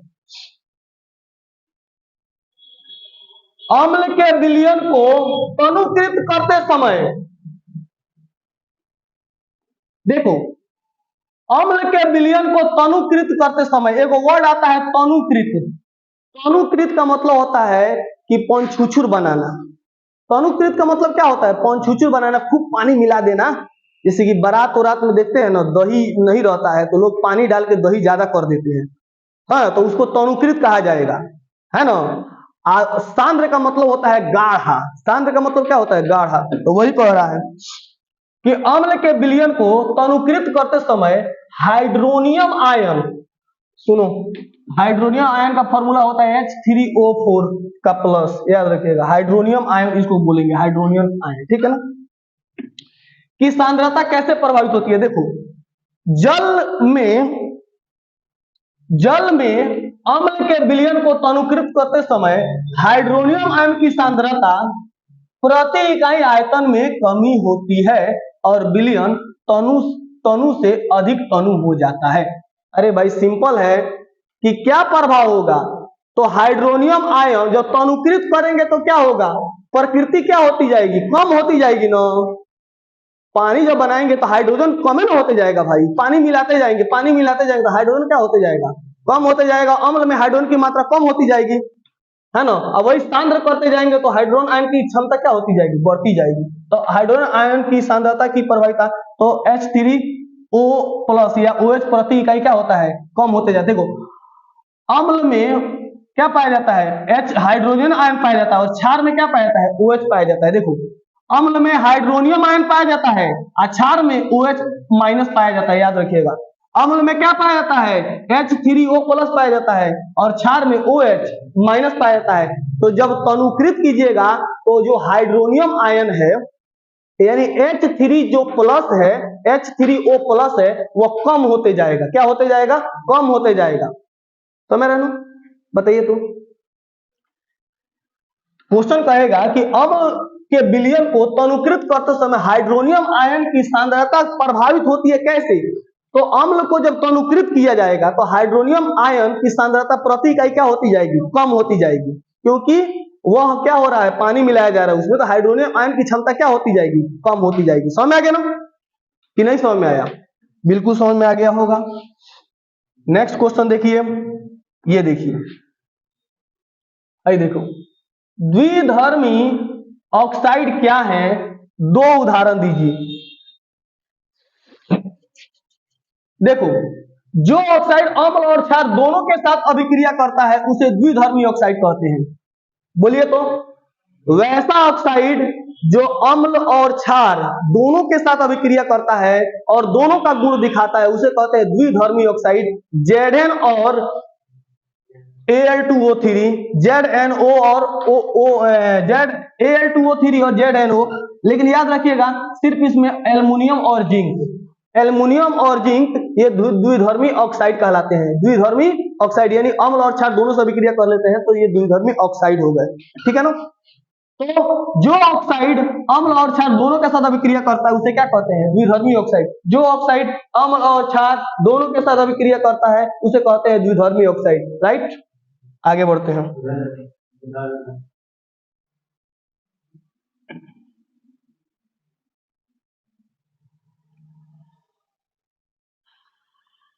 नेक्स्ट क्वेश्चन, अभी बताया ना तनुकरण क्या है, अम्ल में पानी मिलाना क्या कहलाता है, तनुकरण कहलाता है। यानी जल में अम्ल या क्षारक मिलाने पर आयन की सांद्रता में कमी होती है, इसी को क्या कहते हैं, तनुकरण कहते हैं। अरे सही बात है ना भाई, जल में अम्ल या क्षारक मिलाने पर, अब अम्ल और क्षारक को जल में मिलाने पर तो उसके H3O प्लस या OH माइनस में प्रति इकाई क्या होती जाएगी, कमी हो जाएगी, इसी को क्या कहते हैं, तनुकरण कहते हैं।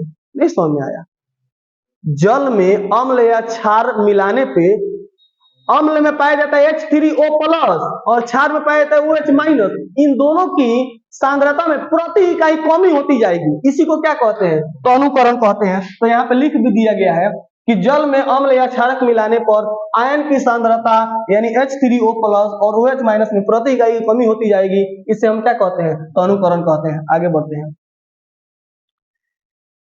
क्या क्षारीय विलयन में H प्लस आयन होते हैं, सुनो, क्या क्षारीय विलयन में H प्लस आयन होते हैं, अगर हाँ तो यह क्षारीय क्यों होते हैं। क्वेश्चन देखो, क्या क्षारीय विलयन में हाइड्रोजन आयन होते हैं, यदि हाँ तो यह क्षारीय क्यों होते हैं। अरे भाई क्वेश्चन है, एक और क्षार में हाइड्रोजन आयन कहां से होगा भाई, अम्ल में ना हाइड्रोजन आयन होता है। हाइड्रोजन आयन किस में होता है, अम्ल में होता है। तो ये कह रहा है क्या क्षार में H प्लस आयन होते हैं, अगर हाँ तो यह क्षारीय क्यों होता है। इसको तो अम्लीय होना चाहिए, इसको क्या होना चाहिए, अम्लीय होना चाहिए, इसको क्या होना चाहिए, सही है, इसको अम्लीय होना चाहिए। तो देखिए क्षारीय विलयन में H प्लस आयन होते हैं, क्षारीय विलयन में H प्लस आयन होते हैं, पर साथ ही उसमें OH आयन भी होते हैं। H प्लस आयन भी होते हैं और साथ साथ में OH आयन भी होते हैं। वे क्षारीय इसलिए होते हैं क्योंकि उसमें OH आयन की सांद्रता H प्लस आयन की सांद्रता से अधिक होती है। H प्लस आयन भी होता है लेकिन उसके साथ साथ तो क्षार में तो OH माइनस भी होता है। अब बताओ, OH माइनस ज्यादा होता है, हाइड्रोजन तनी वनी होता है, तो इसीलिए वो क्षारीय होता है। लेकिन होता है थोड़ा मोड़ा 1% क्षार में H प्लस आयन होता है, लेकिन 99% OH माइनस होता है, तो इसीलिए वो क्या होता है, क्षारीय होता है। अब बताओ, कम वो है और ज्यादा क्षार है तो वो क्षार न होगा, कोई दिक्कत नहीं है। आगे हम बढ़ते हैं। देखो, sodium hydroxide, sodium hydrogen carbonate. देखो, सोडियम हाइड्रोजन कार्बोनेट का मतलब समझता है लोग, इसको कहते हैं sodium bicarbonate. Sodium hydrogen carbonate को हम लोग कहते हैं सोडियम बाइकार्बोनेट। सोडियम बाइकार्बोनेट का फॉर्मूला होता है HCO3, इसको कहते हैं बाइकार्बोनेट। इसकी वैलेंसी होती है 1, इसको क्या कहते हैं, बाइकार्बोनेट, या इसको कहते हैं हाइड्रोजन कार्बोनेट। देखो, H से हाइड्रोजन, CO3 से कार्बोनेट। तो सोडियम हाइड्रोजन कार्बोनेट के विलयन को गर्म करने पर क्या होता है, इस अभिक्रिया के लिए समीकरण लिखना है। तो देखो, सोडियम हाइड्रोजन कार्बोनेट गर्म करने पर सोडियम कार्बोनेट कार्बन डाइऑक्साइड और जल में विघटित हो जाता है। याद रखिएगा, सुनो ध्यान से। सोडियम हाइड्रोजन कार्बोनेट को गर्म करने पर जो सोडियम कार्बोनेट होता है वह कार्बन डाइऑक्साइड और जल में क्या होता है, विघटित हो जाता है। ध्यान दो, ये सोडियम बाइकार्बोनेट है ना बउआ, यह क्या है, सोडियम बाइकार्बोनेट है। अरे Na लगा है तो सोडियम बाइकार्बोनेट, अगर पोटेशियम लगा हो तो पोटेशियम बाइकार्बोनेट हो जाता है, कैल्शियम रहता है यहाँ पे तो कैल्शियम बाइकार्बोनेट हो जाता है, ठीक है ना। तो यह है सोडियम बाइकार्बोनेट, और सोडियम बाइकार्बोनेट को जब गर्म करते हैं तो ये टूट जाता है सोडियम कार्बोनेट और कार्बन, और क्या बना लेता है, जल बना लेता है। तो इसको याद रखिएगा कि सोडियम हाइड्रोजन कार्बोनेट को गर्म करने पर सोडियम कार्बोनेट, कार्बन डाइऑक्साइड और जल 3 में विभक्त हो जाता है। सोडियम हाइड्रोजन कार्बोनेट को गर्म करने पर वह किसमें टूट जाता है, तो सोडियम कार्बोनेट, कार्बन डाइऑक्साइड और जल में क्या होता है, विघटित हो जाता है। समझ आ गया ना। आगे बढ़ते हैं। नेक्स्ट, धातु के साथ अम्ल की अभिक्रिया होने पर कौन सी गैस निकलती है भाई, हाइड्रोजन गैस निकलती है। धातु के साथ अम्ल की अभिक्रिया होने पर कौन गैस निकलती है, हाइड्रोजन गैस निकलती है, ठीक है ना। एक उदाहरण के द्वारा समझिए, इस गैस की उपस्थिति की जांच आप कैसे करेंगे। तो जब वहां पे हम हाइड्रोजन गैस निकलेगा, तो जब वहां पे हम देखो, यहाँ पे इसको पहले देखो, जब धातु के साथ अम्ल की अभिक्रिया होती है तो कौन गैस निकलती है, हाइड्रोजन गैस निकलती है। धातु, अम्ल, धातु ये क्या है, धातु, ये धातु, ये क्या है, अम्ल। तो धातु के साथ जब अम्ल की अभिक्रिया होती है तो ये बना लिया ZnSO4। देखो, ये विस्थापन अभिक्रिया हो गया, ये एक विस्थापन अभिक्रिया का एग्जाम्पल है बउआ, ठीक है ना। एक विस्थापन अभिक्रिया का एग्जाम्पल है। अगर एग्जाम्पल याद करना हो तो याद कर सकते हैं। यह एक और अभिक्रिया है, विस्थापन अभिक्रिया है। तो धातु अम्ल के साथ अभिक्रिया होती है, कौन गैस निकल रही है, हाइड्रोजन। इसकी जांच आप कैसे करेंगे, तो इसको साबुन के पानी में इस गैस को ले जाएंगे, साबुन के पानी में इस गैस को ले जाएंगे। अगर वह चटाक चटाक जलेगी, फटाक फटाक जलेगी, तो वो कौन गैस होगी, हाइड्रोजन गैस होगी। याद रहेगा। धातु के साथ अम्ल की अभिक्रिया होने पर हाइड्रोजन गैस निकलती है। इस गैस की जांच करने के लिए इसको साबुन के बुलबुले यानी साबुन के पानी में प्रवाहित करते हैं, है ना, समझ रहे ना। तो बुझाते हैं, और उस अगर बुलबुला उत्पन्न हो रहा है तो उसके पास मोमबत्ती ले जाने का, तो फटाक फटाक जलेगा, चटाक चटाक जलेगा, तो वो कौन सी गैस होगी, हाइड्रोजन गैस होगी। अगर कोई गैस मोमबत्ती को बुझा दे रही है, कार्बन डाइऑक्साइड गैस होगी, चटाक चटाक जलेगा, हाइड्रोजन गैस होगी। याद रखना है। आगे बढ़े। नेक्स्ट, ये देखो, शुष्क हाइड्रोक्लोरिक गैस शुष्क लिटमस पत्र का रंग क्यों नहीं बदलती है। शुष्क हाइड्रोक्लोरिक गैस शुष्क लिटमस पत्र का रंग क्यों नहीं बदलती है। तो देखो, शुष्क हाइड्रोक्लोरिक गैस शुष्क लिटमस का रंग नहीं बदलती है क्योंकि जल की अनुपस्थिति में यह आयनीकरण न कर पाने के कारण हाइड्रोजन अणु उत्पन्न नहीं कर सकती है। थोड़ा सा उसको इधर कर देगा, ठंडा लग रहा है। ध्यान दो, अम्ल या क्षार जल में ही घुलेगा, ध्यान देना, अम्ल या क्षार जल में घुलेगा तभी हाइड्रोजन आयन देगा, तभी OH माइनस देगा।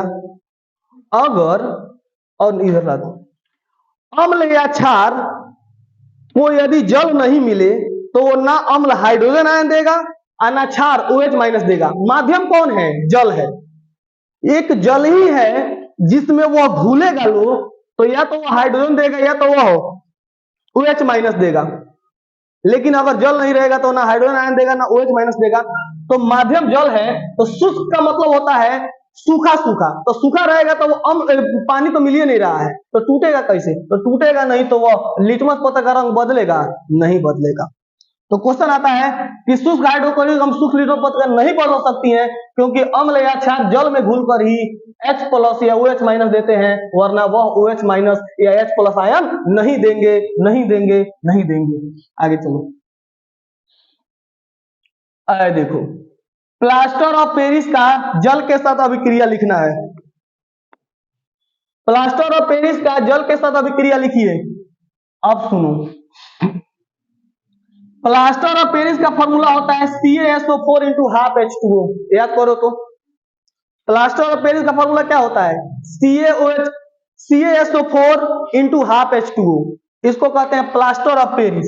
Ca है, Cu नहीं है, याद रखिएगा लोग, Cu नहीं है, Ca कैल्शियम का सल्फेट, कैल्शियम सल्फेट और प्लस, अच्छा, CaSO4 एप्पल इंटू 2H2O, इसको कहते हैं जिप्सम।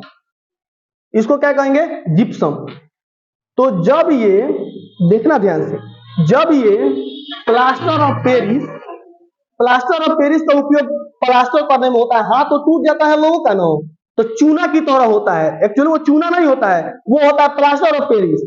उसको इस पर थोड़ा सा पानी में मिला देते हैं, सौंध देते हैं और इस पर लेप कर देते हैं, और जब लेप करते हैं तो कुछ दिन के बाद ये एकदम कठोर हो जाता है। तो जब प्लास्टर लपेटते हैं वो चूमक की तरह, उसको कहते हैं CaSO4 इंटू हाफ H2O। जो लपेटते हैं चूना की तरह रहता है, पानी अभी नहीं मिलाया गया रहता है, सिर्फ वो चूना की तरह रहता है, उसको कहते हैं CaSO4 इंटू हाफ H2O। उसको आप पानी में मिला देते हैं तो वह अभिक्रिया करता है, तो जो ऊपर का पदार्थ जो कड़ा बनाता है वह बनाता है CaSO4 इंटू 2H2O। लास्ट में क्या बना लेता है? जिप्सम बना लेता है। ठीक है, इसी को लिखना है। तो कह रहा है प्लास्टर ऑफ पेरिस जल के साथ अभिक्रिया। तो देखो, प्लास्टर ऑफ पेरिस यह है कि नहीं है? यह जल है कि नहीं है? है ना जल। तो प्लास्टर ऑफ, देखो, हाफ जल यहाँ पे है और 3/2 जल के साथ अभिक्रिया करता है। याद रखिएगा लोग, अभिक्रिया भी कराना एक बहुत ही बड़ा चीज होता है। हाफ जल यहाँ पे लिया गया है और 3/2 जल यहाँ पे लिया गया है, और ये देखो 2 एकम 2 है, 1 3/2 और 1/2, 2 का लघुत्तम हो जाएगा तो 2, 3 है 1, 4 कट जाएगा 2, यहाँ पे 2H2O बनाता है। याद रहेगा, ये हाफ H2O और ये 3/2, और जब क्रिया करेगा CaSO4 इंटू 2H2O बनाएगा, और यही 2H2O आपका बन जाता है जिप्सम। देखो, हाफ H2O रहेगा तो प्लास्टर ऑफ पेरिस, 2H2O रहेगा तो वो gypsum. CaSO4 into half H2O plaster of Paris, CaSO4 into 2H2O gypsum. Gypsum कब बनता है? जब जल से अभिक्रिया कर लेता है। सीमेंट ऐसे रहता है, सीमेंट में जल मिला दीजिएगा, कुछ देर के बाद वो कड़ा हो के जिप्सम की तरह बना लेता है। राइट, समझ गए ना? तो वह बनाता है 2H2O, और पहले हाफ H2O था। समझ में आया कि नहीं आया? यह क्या है? हाफ H2O है तो क्या है? Plaster of Paris. और यह क्या है? जिप्सम। आगे बढ़ते हैं। भाई तो पहले भी पढ़ चुके हैं, लोहे की कील को कॉपर और विलयन डुबाया जाता है, रंग क्यों बदल जाता है? पढ़ लिया है ना? भाई देखो, अब ये क्वेश्चन आ जाओ। कोई किसान है, खेत की मिट्टी की किस परिस्थिति में बिना बुझा हुआ चूना बिना बुझा हुआ चूना, बिना बुझा हुआ चूना वो कैल्शियम ऑक्साइड कहते हैं, CaO। बुझा हुआ चूना या चौक, देखो यहाँ पे एक चीज और बताते हैं तुम लोग को, बिना बुझा हुआ चूना को हम लोग चौक कहते हैं। बिना बुझा हुआ चूना को क्या कहते हैं हम लोग? चौक कहते हैं। बिना बुझा हुआ चूना को क्या कहते हैं? बुझा हुआ चूना, बुझा हुआ चूना को क्या कहते हैं? चौक कहते हैं। जो चौक से हम लोग बोर्ड पर लिखते हैं ना, उस चूना को पानी में डाल के गर्म करके तब बनाया जाता है चौक, तो वो बुझा हुआ चूना होता है, ठीक है ना। तो बुझा हुआ चूना को हम लोग कहते हैं चौक, ठीक है। देखिएगा ध्यान से, बुझा हुआ चूना को कहते हैं चौक, अब बिना बुझा हुआ चूना को कहते हैं CaO। तो कह रहा है कि कब उपयोग करेगा वह किसान, कब उपयोग करेगा कोई किसान खेत की मिट्टी की किस परिस्थिति में, अब बताओ तुम। CaO, CaO, और ये है बुझा हुआ चूना को कहते हैं CaOH का होल 2। देखेगा ध्यान से, बिना बुझा हुआ चूना, बुझा हुआ चूना, चौक को कहते हैं CaCO3, प्रकृति से क्षारीय होते हैं। क्या होते हैं? क्षारीय होते हैं। तो जब किसान को पता लग जाता है कि उसके खेत की मिट्टी अम्लीय हो गई है, जब किसान को पता लग जाता है उसके खेत की मिट्टी अम्लीय हो गई है, अब अम्लीय और क्षारीय की पहचान कैसे करेगा? अरे वो मिट्टी निकाल के वो जांच होता है, मिट्टी निकाल के जांच होता है, उससे अगर पता लग जाता है कि मिट्टी हमारी अम्लीय हो गई है तो ये सब डालता है। कौन चीज डालेगा? CaO डालेगा, CaCO3 डालेगा, CaOH का होल 2 डालेगा, डाल देता है। कब अम्लीय का पता लग जाएगा तब डाल देगा। और जब उसे पता लग जाएगा हमारे खेत की मिट्टी क्षारीय हो गई है तो वो बैटरी वेटरी डालता है। बैटरी में क्या होता है? अम्ल होता है, बैटरी पीस के कूट के डालता है, ठीक है ना। तो ध्यान दीजिएगा, तो जब किसान को पता लगता है कि उसके खेत की मिट्टी अम्लीय है तो उस स्थिति में सभी चीजों को डालता है। तो आप सिंपल में याद रखिएगा, कोई किसान अपने खेत की मिट्टी में बिना बुझा हुआ चूना, बुझा हुआ चूना या चौक क्यों डालता है? तो कहिएगा जब किसान को पता लग जाता है कि उसके खेत की मिट्टी अम्लीय हो गई है तो इन सब चीजों में क्षार पाया जाता है। अम्ल और क्षार एक दूसरे को काट देते हैं, अम्ल और क्षार एक दूसरे को क्या कहते हैं? क्रॉस कर देते हैं, काट देते हैं। तो उसके खेत की मिट्टी फिर क्या होती है? उदासीन हो जाती है, उदासीन हो जाती है, नहीं अच्छी हो जाती है, इसीलिए डालता है, ठीक है। आगे बढ़ते हैं।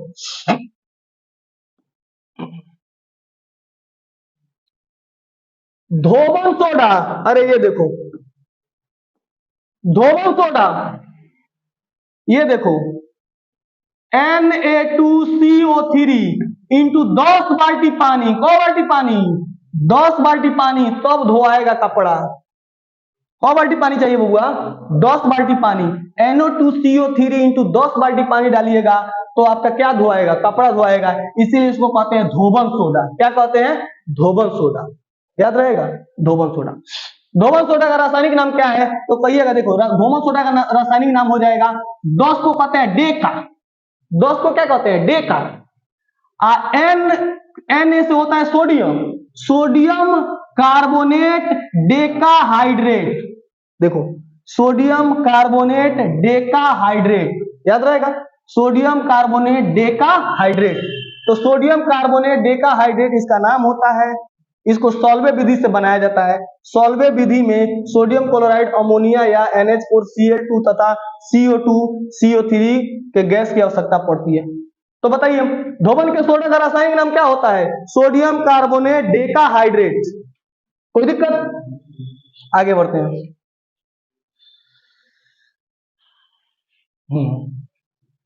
अम्ल का जलीय विलयन क्यों विद्युत का चालन करता है? अम्ल का जलीय विलयन क्यों विद्युत का चालन करता है? अम्ल के जलीय विलयन में हाइड्रोजन आयन पाया जाता है, बस यही कारण है कि वो विद्युत का चालन करता है, बात खत्म। अम्ल का जलीय विलयन में हाइड्रोजन आयन पाया जाता है, इसीलिए वो विद्युत का चालन करता है, बात खत्म। आगे बढ़ते हैं। ये देखो ताजा दूध का पीएच मान 6 होता है, सही बात है ना। ताजे दूध का पीएच मान कितना होता है? 6 होता है। आज दही बन जाने पर पीएच के मान में क्या परिवर्तन होगा? अरे भाई दही बन जाएगा तो पीएच मान घटेगा, दही बन जाएगा तो पीएच मान घटेगा। तो ताजे दूध का पीएच मान कितना होता है? 6 होता है। और दही बन जाने पर पीएच मान घटेगा कि बढ़ेगा? घटेगा ना, अम्लीय ना होगा, तो दही बन जाने पर पीएच मान घटता है। कोई दिक्कत? बस हो गया, बात खत्म। आगे बढ़ते हैं। अरे बोलो ना, ताजे दूध का पीएच मान क्या होता है? 6। दही बन जाने पर घटेगा कि बढ़ेगा? घटेगा। चलिए, अच्छा ये क्वेश्चन आ जाता है, एक ग्वाला ताजे दूध में बेकिंग सोडा मिलाता है, वह प्रकृति को अम्लीय से क्षारीय क्यों कर देता है? बताओ तो। एक ग्वाला ताजे दूध में बेकिंग सोडा मिलाता है, वह उसको और क्षारीय क्यों बना देता है? देखो, अब दूल्हा को तो दिन भर दूध बेचना है, तो हम जानते हैं कि अगर बेकिंग सोडा में क्षार होता है, अगर उसको क्षारीय नहीं करेगा तो दूध जल्दी से क्या हो जाएगा? अम्लीय हो जाएगा। इसीलिए क्षारीय बना देता है कि दिन भर बेचेंगे तो कोई फर्क नहीं पड़ेगा, अम्लीय नहीं होगा तो फटेगा नहीं। ठीक है ना, कोई दिक्कत? चलिए,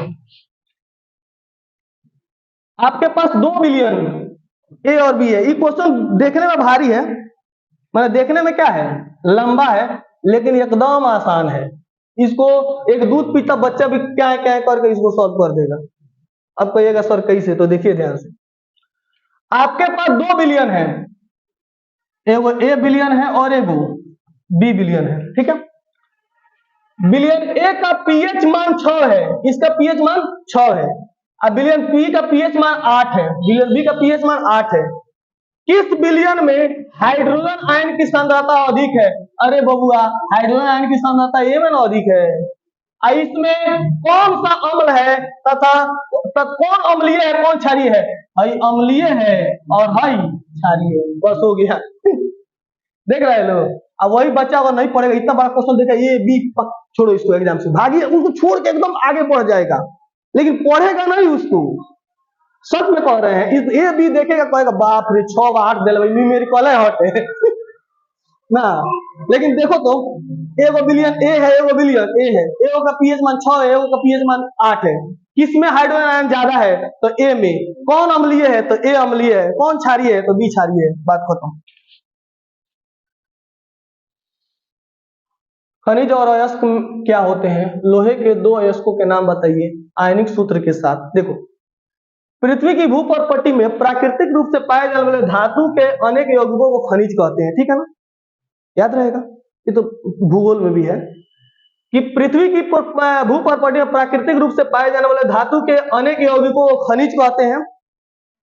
और अयस्क क्या होता है? उन्हीं खनिजों में से फ्रेश करके, है ना, तो अयस्क निकाले जाते हैं। सभी अयस्क खनिज होते हैं, लेकिन सभी खनिज अयस्क नहीं होते हैं। सभी अयस्क खनिज होते हैं, लेकिन सभी खनिज अयस्क नहीं होते हैं। समझ रहे? तो लोहा का 2 अयस्क कौन होता है? Haematite, magnetite. लोहा का 2 अयस्क कौन हो जाएगा? हेमाटाइट और मैग्नेटाइट। ठीक है, याद रखेगा। तो कह रहा लोहे का अयस्क के नाम हो गया, बात खत्म। अच्छा, हेमाटाइट का फॉर्मूला होता है Fe2O3। हेमाटाइट का फॉर्मूला होता है Fe2O3, और मैग्नेटाइट का फॉर्मूला होता है Fe3O4। देखो, इसमें 2 था, इसमें 3 हो गया, इसमें 3 था, इसमें क्या हो गया? 4 हो गया। तो हेमाटाइट में Fe2O3 और मैग्नेटाइट में Fe3O4। याद रहेगा, इसमें 2, इसमें 3, इसमें 3, इसमें 4। तो हेमाटाइट मैग्नेटाइट, हेमाटाइट मैग्नेटाइट। और खनिज और अयस्क में अंतर है तो देख लीजिएगा आप लोग। खनिज मुक्त अवस्था या संयुक्त अवस्था में पाए जाते हैं। खनिजों में औषधियां मौजूद होती है, इन्हें सूद कर वस्तु प्राप्त करते हैं। यह खनिजों से निकाले जाते हैं। ये क्या है? अयस्क। एनोडीकरण क्या होता है? हाँ, एनोडीकरण लोहे की बनी वस्तु को पिघले हुए। एनोडीकरण का मतलब होता है कि जब किसी धातु पर जिंक की परत चढ़ा दी जाती है तो उसे एनोडीकरण कहते हैं, है ना। देखो, एनोडीकरण का मतलब होता है जिंक की परत चढ़ाना। देखो, लोहे की बनी वस्तुओं को पिघले हुए जिंक में डुबो देने से विद्युत विधि द्वारा लोहे पर जिंक की बारीक परत चढ़ा देते हैं। इस सबसे कोई मतलब नहीं है, याद रखिएगा। याद रखिए, एनोडीकरण में क्या होगा? जब किसी धातु के ऊपर जिंक की परत चढ़ा दी जाती है, इसे एनोडीकरण कहते हैं। ठीक है, याद रहेगा। जब किसी धातु के ऊपर जिंक की परत चढ़ा दी जाती है तो उसे क्या कहते हैं? एनोडीकरण कहते हैं। ठीक है ना, सही है। आगे बढ़े। अब इधर है ना, यहाँ बता दीजिए, बता दीजिए। आगे बढ़ते। नेक्स्ट क्वेश्चन, इसको देखिए। बोतल ए में देखो ये सभी क्वेश्चन आएगा तो बच्चा छोड़ देगा, जैसे देखेगा ए बी सब छोड़ देगा। बोतल ए में NaOH तथा बोतल बी में HCl रखा है, बताइए दोनों में किसका पीएच मान अधिक होगा?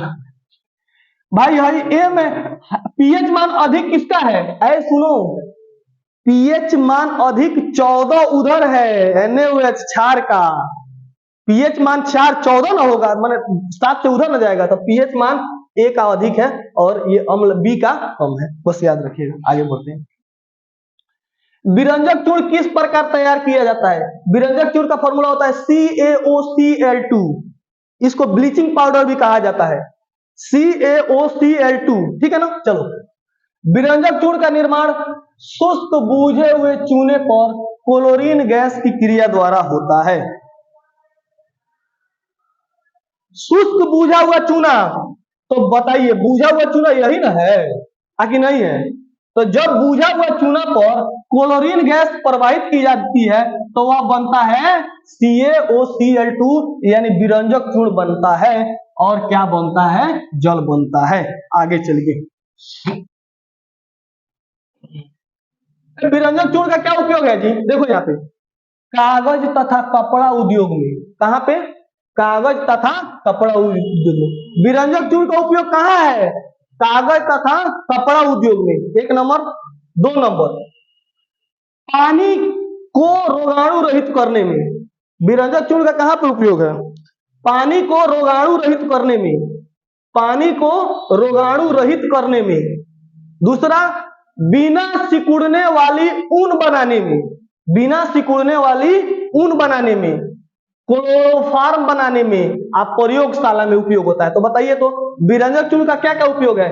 1 नंबर, कागज तथा कपड़ा उद्योग में, विरंजक चूर्ण का उपयोग कागज तथा कपड़ा बनाने में। 2 नंबर, पानी को रोगाणु रहित करने में, यानी बैक्टीरिया मारने में। 3 नंबर, बिना सिकुड़ने वाले ऊन बनाने में, क्लोरोफॉर्म बनाने में और प्रयोगशाला में, ये सब जगह उपयोग होता है। आप देख लीजिए इसको थोड़ा सा, ठीक है।